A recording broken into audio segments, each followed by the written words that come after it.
Alden Itsure update. Yung bagong gupit pa nga si Alden sa event niya na bagong na endorsement na special line na media launch. Nagkaroon pa nga ng contact signing with Alden, saka interview kay Alden. Ito yung video. Hindi kami masyadong lumabas sa area, so there were no planned long trips. Doon lang kami most of the time sa bahay, tapos kain lang sa labas. It's really more of having quality time with family kasi yun yung medyo nawala last year. And also, yun din yung isa sa mga nagiging recharge moments ko. Actually, may magbabalik na isang show na ginawa ko rin last year, and it's gonna be our season 2. So kahit di ko naman sabihin, alam niyo na kung ano yun. But we're very excited kasi at least it goes to show that the first run did very well and was much appreciated by the audience. Never done anything like that before sa career ko, and it's gonna be the first again, and very excited kasi it's a very mature role. It's very serious, and excited lang ako dun sa challenges that's up ahead. Sabi mo kanina na before na parang 2025 is the year of learning. So what will be your 2026 mantra? I think 2026 will be my year of reckoning.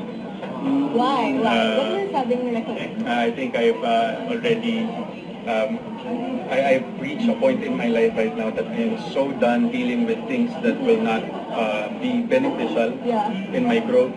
Yeah. So I think this year I will make it to a point to stand by my decisions, stand by myself, and kahit pa paano mapanindigan ko yung mga nagawa kong decisions nung mga previous years when I entered my 30s.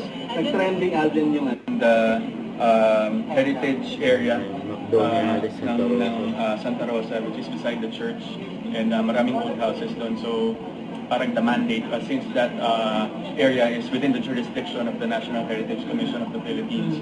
So for us to be able to build a store there, it has to be at par with the standards of the commission. Na parang So it was approved by the it commission? was approved. Okay. So thankful. Para clear. Yeah, we were very grateful din with NHCP for that. So kaya kami nag-grant ng permit to build a store. Is kailangan lang namin buhayin because there was a previous structure there, which is an old house na matagal na nandun. Parang I think it's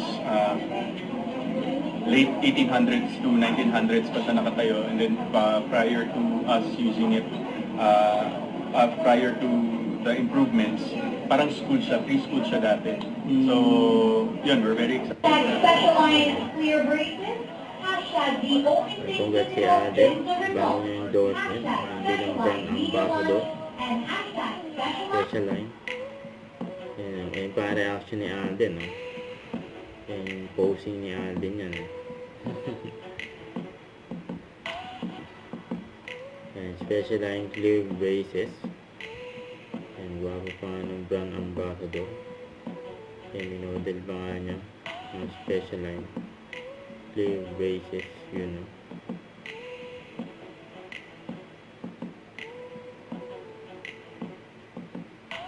Don't forget to subscribe, click the notification bell for more updates. This is Victoria Action Live. Stay tuned for more videos. See ya.